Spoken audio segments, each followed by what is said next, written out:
Senior Wellness Week here at ABC4 Utah. And today we talk about caring for an aging relative and all the resources out there to help make it a bit easier. Joining us now is Kirsten Crane with Care to Stay Home in Orem and Adam Osuna with Home Safety Modification. Thank you both for being here today. Thank you. This is something that so many people have to think about as our baby boomer generation continue to get older and older. What are some of those initial things people need to know about maybe modifying their home or their parents' home to make it safer for them to be there? Well, do you want to? Yeah, absolutely. You know, I think initially you look at what are their limitations, or what's their mobility situation. How mobile are they? How safe are they? And so those are some issues that are progressive, because someone doesn't start being ill or doesn't start being weak. They progress that way. So we have to look at it and say, what are we looking at today, and what does the next year look like? And it seems like this is a really hard decision. You don't want to have to put them in a community or somewhere else. You want to keep them in your home. How do you deal with that emotional trauma of making such a big decision? Well, it really is a big decision, and people just have so many options as they age. You know, they can live with a family member, or they can go to a facility, or they can stay in their home and get a little bit of help. So, and I would say almost 100% of the clients that we meet with really just want to be in their home, and that's kind of where we see the trend going, is more towards home care and people wanting to stay there. And so at Care to Stay Home, we're a personal care agency, so we have caregivers that go into their home and help them to stay independent there. And you know, with home modification, they can do things to modify the home so that they can remain there as well. So, and it's usually a lot less expensive than people think. And maybe more comfortable, being in your own environment that you're comfortable with. You talked about limitations. Maybe your mom or dad can't walk up the stairs anymore. Maybe they have a hard time getting into the bathtub. What are some of the items here that they can use to help them out? Well, initially you have some grab bars here that assist you in the restroom area, the bathroom area.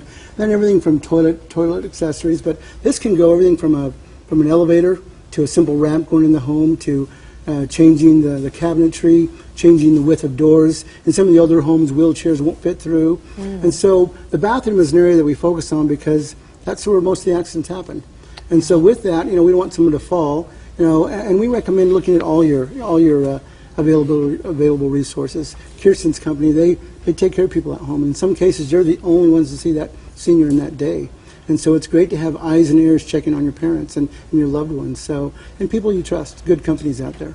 Seems like you're creating a bond with these seniors. So if my parents were at home and someone from your company came by, I could trust that they would be a good people coming in and they have that connection there. Right. You know, we're a licensed agency. Our caregivers are very thoroughly background checked.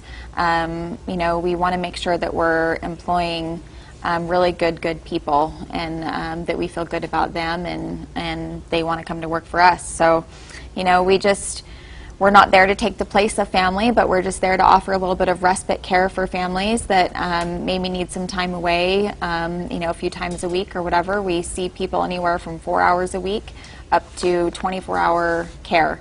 So, and hand in hand with home health and hospice, who I know you're having on throughout this week as well, some people that are going to be talking about that, we can be a really good team and give them the care that they need so that they can stay home, which also, you know, is a lot less expensive, is going to keep those Medicare costs down, which, you know, is a really hot topic right now with the big, huge deficit that's going on with Medicare. And when you couple that with our big aging population, you know, it's just going to be, it's a better option to keep health care more in the home as much as possible. Well, Kirsten, Adam, thank you so much for joining us, bringing on some things people can physically look at and know about. Thank you so much for joining us as well today. We'll put a link to your company on our website at abc4.com for all those people out there that are wondering what they can do for their parents and their grandparents. We also wanted to let you know about several upcoming walks to end Alzheimer's around the state.